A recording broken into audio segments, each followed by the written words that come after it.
Etiquette and ethics. Have you thought about yours lately? Etiquette and ethics are the kinds of things that if you don't know the rules, you could end up embarrassed, offending someone, or getting in big trouble. So you're in for a treat today because you are about to meet an expert in etiquette and ethics who's going to tell you how it's so important to your personal and professional success. Welcome to the Goddess Power Show. I'm Elizabeth Ann Atkins, and I interview trailblazing women who help us boss up to live bigger, better, and bolder. I'm so excited to introduce you to this beautiful woman. She is an expert in ethics and etiquette. She's in Chicago, and she's been trained in England for what she does. It's really fascinating. So please welcome Nicole Reed. Welcome, Nicole. Thank you. I appreciate it. Thanks for the invite. You're so welcome. When I saw your website and I talked with you, I'm like, wow, everybody needs to know this. And it's so important. But who really stops to think about their etiquette and ethics? The world has become so casual. So, can you talk about how you embarked on this mission to teach people about etiquette and ethics? Oh, I would love to. Actually, I'm a little bit like Michelle Obama. In her book, she says she's a box checker. That was always me as a child. I always like to play by the rules. I was always, like well mannered. I was raised by my grandparents, so they instilled in me those values. So I think it was kind of always ingrained in me. And my career, I spent 20 years in audit and compliance and ethics. So, once again, it was kind of in my professional background before I actually ventured out of corporate America. Went to England, got trained at one of the best schools in the country, and then just brought my talents back to the US. Wow, that's fascinating. So, what is it about it that you like? Like sitting at the table, knowing all the silverware and, all the different rules that a lot of people are super intimidated about. What is it that you like? The structure or I do love the structure. I think that's why I was a finance major. Um, I like knowing what the rules are or, like what the protocols are. Because like, once again, if you know the rules, then most likely you won't offend anybody or, like you said, get in really big trouble, especially on the ethics side. A Mhm. lot of times I don't think people, it's never their intent. I mean, there are some people who are like that, but for the most part, it's never their intent to do things the wrong way or do something bad.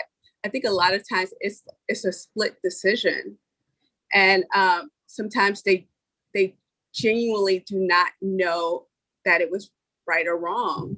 So I think that's why it's like important to learn and know the rules and the Mhm. protocols. Mhm. Mhm. So, can you talk about how you teach this to people, Nicole?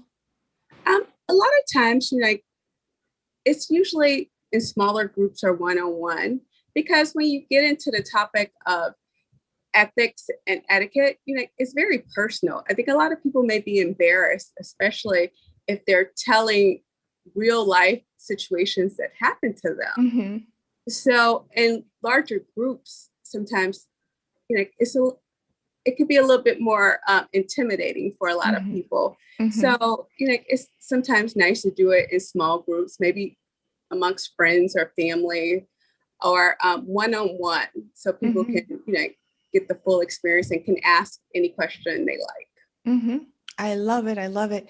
Can you also talk, Nicole, about why this is so very important in our this day and age where we've got business casual, which not only translates into clothing, but also into sort of attitude and also the virtual experience, you can nuances are missed.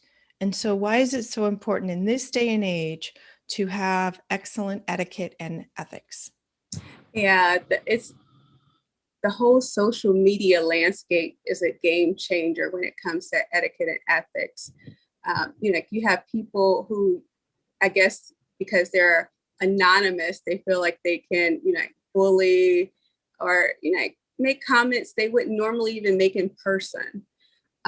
So a lot of times, I think we just become so mean-spirited because of social media. It does a ton of good, but in this day and age, it is really empowering people to, live better lives, but it's also empowering them to say things that they normally wouldn't have said and offend people. Mm-hmm. So, Mm-hmm. as you mentioned or inferred, a lot of times through social media and emails, you can't get the tone.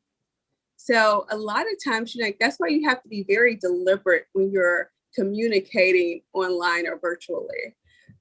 You really have to select your words, know your audience. Mm-hmm. Don't be in a rush to hit send or tweet. Reread before you Yes. push the Yes. send Yes. button. Yes. And Mm-hmm. so I think that's why it's and once again, once it's in writing, it's for the world to see. We've seen it Mm-hmm. so many times where people's careers have ended, people have been, fired, relationships have, gone down the toilet just because something offensive was posted on social media. Right, right, right. So this just gets back to good manners. So can you talk about the importance of good manners? Because good manners are so important, but then on social media, if you lack good manners, it just gets sort of amplified and it's there forever. So why are good manners so important? Good manners are so important because, if you want to build relationships, you never know who you meet or who they are, especially for strangers. You could be walking down the street or be rude to a cashier, be rude to the person behind you in line, but you never know who that person may be, or you may come in contact with them again. So, Mm-hmm. I mean, personally, it makes me feel good, but, I enjoy making others feel, good as well. So I Mm-hmm. think that's why it's important, because you never know who you may meet personally or in the business setting. Mm-hmm. So one of our authors, Dr. Herman Williams, he has a heart condition and he wrote a book, and he was traveling and he walked into the Delta Sky Club for breakfast, and there was a gentleman sitting there eating breakfast, and he said, "Good morning" to the man, right? And then he collapsed with cardiac arrest, and the gentleman that he had said good morning to did CPR, saved his life. Wow, that is So he amazing. might have done that.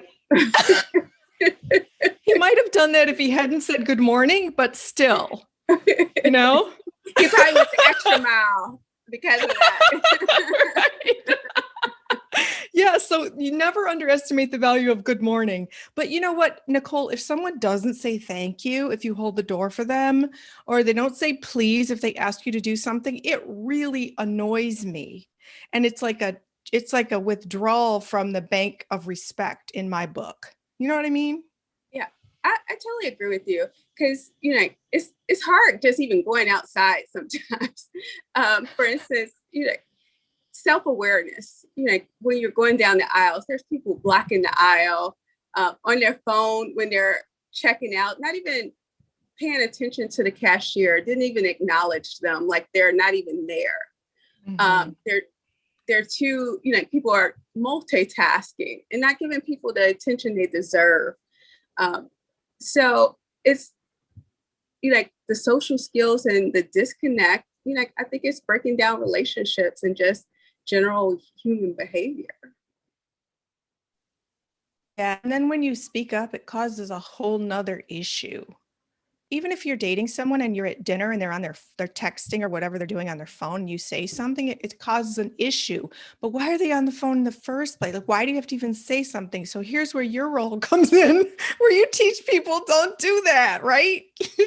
Right. Like in that instance that you just said, like if somebody's on the phone, you can try subtle ways and say like, oh, that must be a very important email or text. You're like, is everything okay? And things like that would usually make them aware, like, okay, yeah, I am being kind of rude. Or if they don't get the hint, it's like, maybe we should reschedule this. And when you're, you know, you have the time and attention for it. Ooh, I like that one. I like that. You know, So, mm-hmm. you know, I think a lot of people sometimes are, even on the other side, is ironic. They're afraid to speak up. Right. When somebody's being rude to them. Right. Because they don't want to appear rude. Right. Right. And you don't know how people are going to respond these days. Exactly. Yeah, it can get scary. Mm-hmm. Mm-hmm. So, can you talk about the value of first impressions? Yeah, you know, once again, you never get a second chance to make a first impression. And then a lot of times, that's why, you know, I always recommend to people, you know, don't email or text somebody as the first encounter.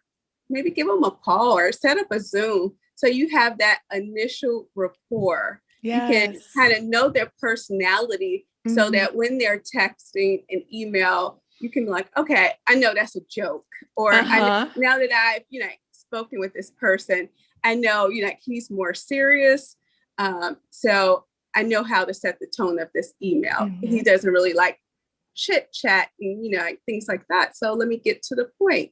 Yes. So that's why a lot of times, you know, make the effort to, you know, get to know people and make a good first impression. And a good first impression is typically learning more about the other person versus telling things about yourself.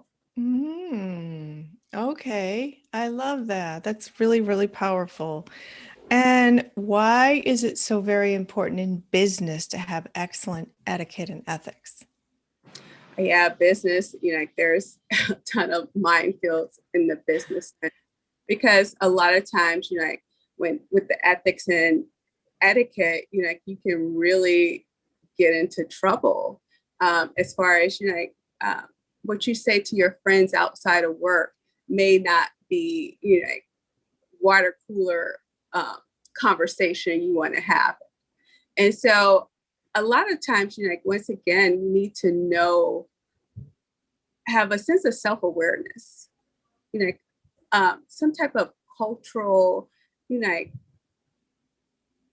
knowledge, and, you know, just learn more about others. And I think once again, it's just about listening and just basic manners.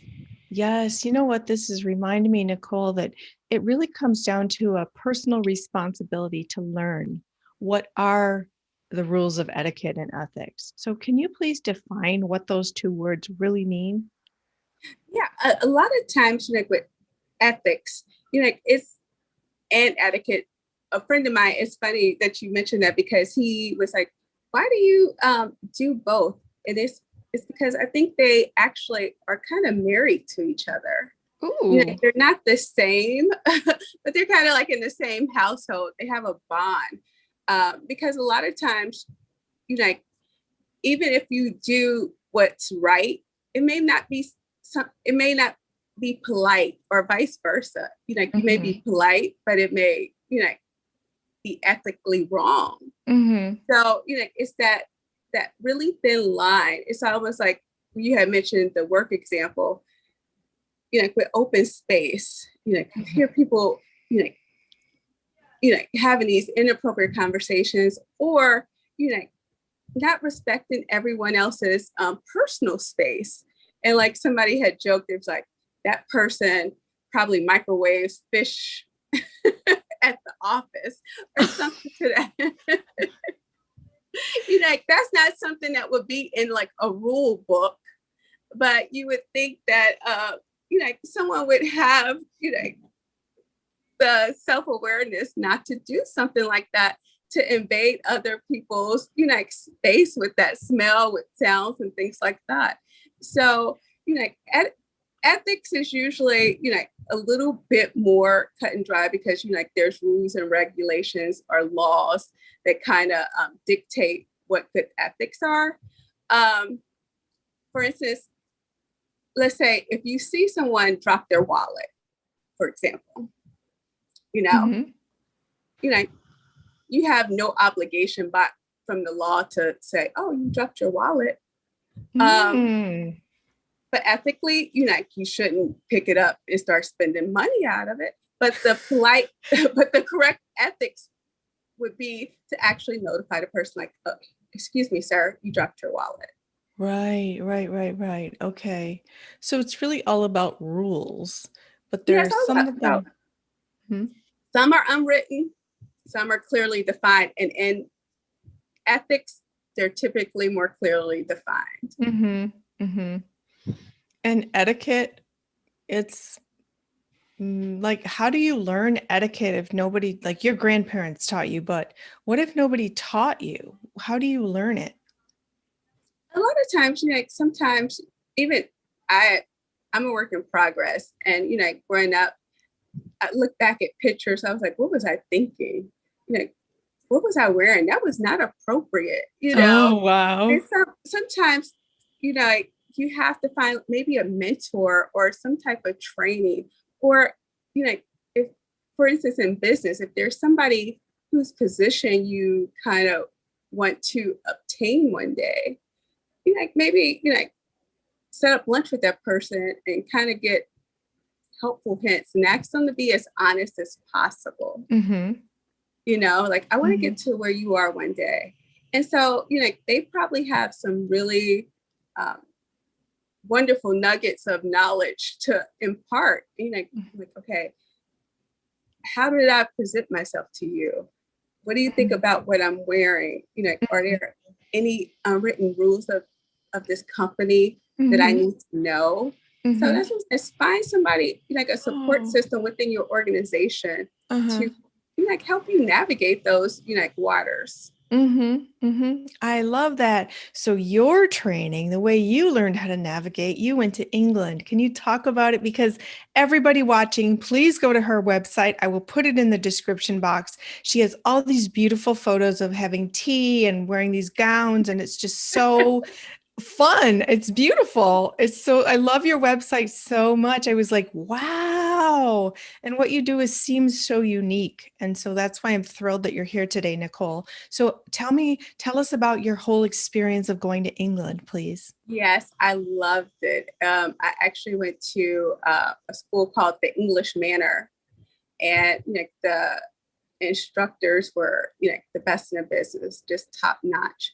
But of course, the afternoon teas are so fun, and learning the tools of the table, and how to sit, how to carry yourself, and things like that. But then we get into the diplomacy side, where we even learn about whose flag should be raised first, or things of that nature. And so, who should be introduced first, and how should you introduce them? Like, for instance, for diplomats, or for even like your spouse or a politician, like things like that. So it was very, very, enlightening.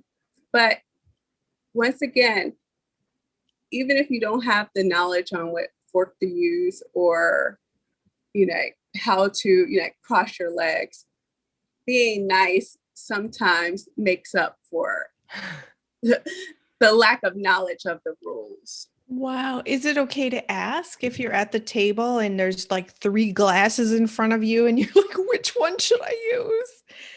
I would say just sit back and watch. Oh, Watch okay. the host. If you were invited by somebody, kind of look to see what they're doing. Like, okay, I'm just going to follow their lead. Okay. And so sometimes,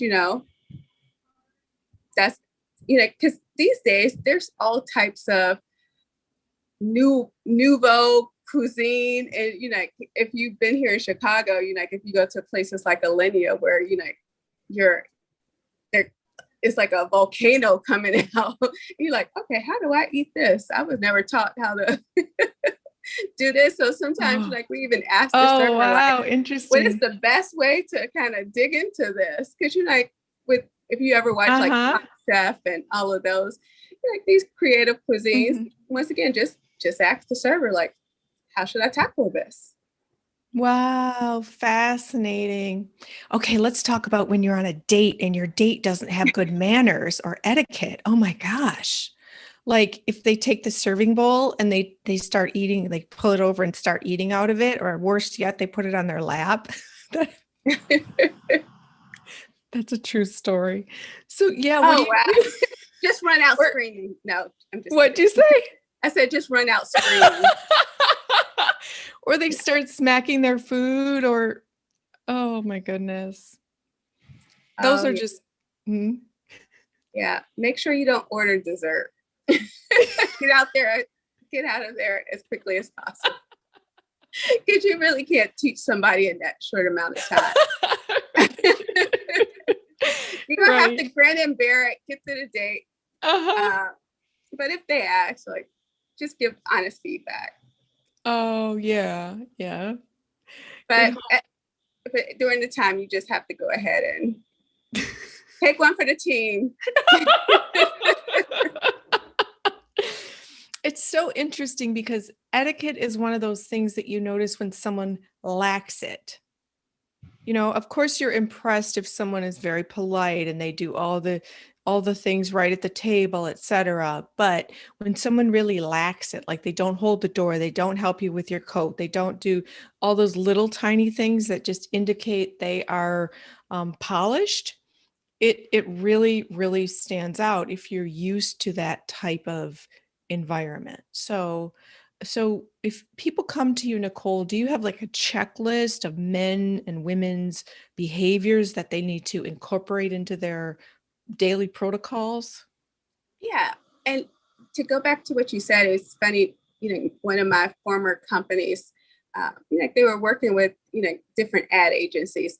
And at the ad agency, they were, it kind of, and I'm paraphrasing, it was saying like, people will tell maybe like one or two people about a good experience at your store, but they will tell 10 people if it was bad. Right. And it's the thing, it's like when you're doing something wrong, that's when it's noticed most. Right. So a lot of times we do go through a checklist of, okay, how do you shake somebody's hand? How do you, greet them? How do you have good eye contact? So we do have, how do you walk into a room? All of that matters. Mm-hmm. Mm-hmm. You don't walk with your head down. You come in, how do you navigate the room? How do you insert, like, especially if you go to an event and you don't know anybody? How do you insert yourself into a conversation? Because you know how people kind of go into different little cliques. Mm-hmm. You don't want to stand there like a wallflower. You want to be involved. So we teach techniques on how to gracefully be included.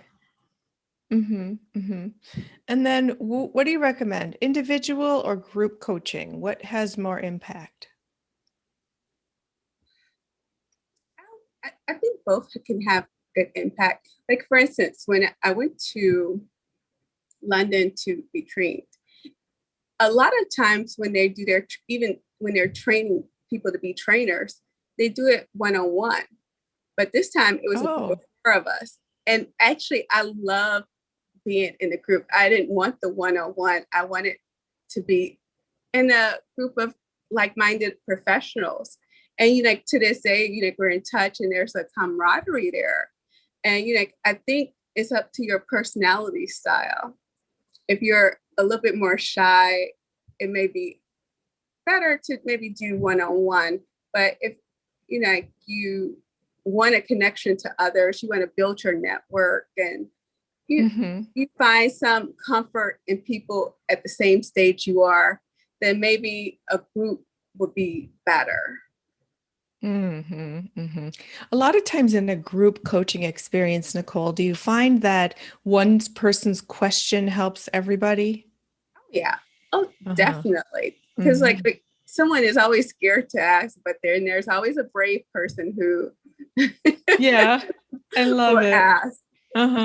That's awesome. So it is once again, a lot of time etiquette sometimes can be about perception, and to be able to see things from others' point of view. A lot of times, like if something offends one person and it doesn't the other, now you are able to see why. You're able to discuss it and get others' opinion, and even I, as an etiquette coach, I have blind spots too. You can't know everything. And so, interacting and learning from others is the best way. I love that. I love that. So in addition to all that you're doing, you specialize in helping Black women with etiquette and ethics. Why is that important? Yes. And that kind of is why, I'm writing a book about manners from a Black perspective, because there are definitely nuances within my community that, the larger society may not be aware of. So, the book is just not for us, by us, but it's for everyone, because, for them to learn as well about the nuances within the Black community, so that, people aren't offending folks unintentionally. So, it's always really, really great to learn other people's perspective, especially if you're a culture within a larger culture. Yes. So what are a couple examples of that? Oh, okay. A couple examples, I remember when I was working in Cincinnati, where I'm from, and one of my coworkers, he was saying he was having a dinner party, and I jokingly said, well, make me a plate. And he was like, what? He was like, are you talking about ceramics or something? He's looking at me. I was like, no. I was like, you never heard that expression? I was like, it's like within the Black community, if somebody say, make me a plate. Yeah. And so for those who don't, it means make me a plate, bring me a plate of food. Right. Bring me a plate of food back. Especially like if you're used to, churches within the Black community and things like that. So a lot of those things, I didn't realize were nuances until I was in the workforce. I didn't know it was just in our community that some things are unique. What about things like that someone would have no idea is offensive until someone tells them, like, don't call a Black person articulate? Yeah. And things like that. Yeah. And so some of the things that I address too is what I get, oh, is your hair real? Can I touch your hair? And things like that. It's, a lot of times it's taken aback. And so one of the examples I give in my book, I was like, would you ask an elderly gentleman if he's wearing a toupee? It's like, would you, now, why do you feel like you're comfortable enough to ask that question to me? Wow, I have chills from that. Oh my goodness, Nicole. Wow. So but I don't think people go in mean-spirited asking those questions. Right. I think it's just curiosity. Right. But I think, there is a level of self-awareness that people have to have in order not to offend people or, rub them the wrong way. I think that's so very important. It goes to other cultures as well. And you mentioned that it's so important for us to take on the responsibility to learn. Do you say Hispanic, Latino, Latina? What do you say? Learn the right term. How do you talk to a person in a wheelchair? Do you bend down? Do you, what do you do? Know that before you get in the situation, or ask, right? Right. At least you care enough to ask. Even we were like when I was with a certain company, there was an older Black lady, and she was a doctor, not a medical doctor, but I always called her doctor. And so, but everybody else called her by her first name. And I was like, until she corrects me and tells me not to, I'm not calling her by her first name. Yes. I love that. I do that too. Partly it's total respect. She earned it, but also to make up for all the disrespectful people who call her by their first name. Right. And so, when I was reading, who she was, and then I met her, I was like, oh, hello, doctor. And she, over the years, never corrected me. So, okay. I love it. And you're setting an example for other people to hopefully pay attention and follow suit. Right. Right. Wow, Nicole. You can always ask, what do you prefer to call it? Because especially nowadays, you see how with honorifics, new ones have been added. Yeah. So, but it doesn't hurt to just say, do you mind if I ask you, like, what do you prefer to be called? You know? I love that. Beautiful, beautiful. So, Nicole, if anybody's watching right now and they'd like to work with you one-on-one or in a group, is it ongoing or do you have a sort of registration phase? They can go to my website and see, some we have standard trainings, but then sometimes like we have to tailor trainings to people need. We need to meet them where they are. And so there's not a set time frame because sometimes it has to be virtual. Sometimes people prefer in person. So, reach out and we'll work something into the schedule. Nice. I love it. I love it. So please go to her website. It is awesome. It is so fun. And you have products, like really fun products. I just got lost clicking all over the place on your website. It was great. Well, Nicole, too overwhelming because I get so excited about some of the products too, even though, at least like the afternoon teas and the dining, it's the fun part of that. I love it. It's awesome. It's great. Most little girls had some kind of tea set at home, when they were little. So that's so fun. So Nicole, what lasting message would you like to say in conclusion for folks to learn more about etiquette and ethics? I would say just think of others, just be nice. Even if don't match somebody else's anger, just it's more about if they're having a bad day and they're being mean, it's more about them than you. So don't take it personal. Don't let somebody else's behavior change yours. Oh, well, you started with Michelle Obama. When they go high, we go, when they go low, we go high, right? Yeah, right. Right. I mean, never get out of character. If you are, just be your graceful self. Like, just take a step back. If somebody's being mean or hurtful, I'm just going to remove myself from this environment, from you. Just walk away. I love it. Beautiful. Even though the little devil on your shoulder is like, get him. Right, exactly. Let the angel win out. Listen to the angel. I love it. I love it.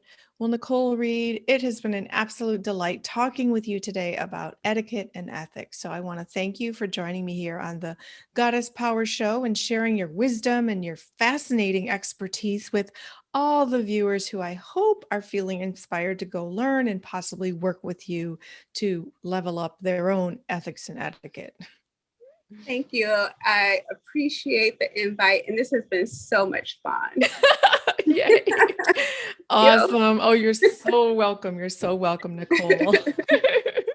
And thank you, all of you, for joining us here on the Goddess Power Show, where you got to meet Nicole Reed and hear all about the importance of etiquette and ethics. Please do go to her website. It's really delightful. And the link will be in the description box after you watch the show. So please also give us a thumbs up to like the video, subscribe to the channel, and also hop over to twosisterswriting.com and get your pre-ordered copy of the book that inspired this show, The BISS TRIBE, Activating Your Goddess Power. You will love that book. It's all about shifting your mind to be your most powerful you. So please also follow me on Twitter at Elizabeth Atkins. And remember, boss up, goddess. You have the power. I'll see you next time.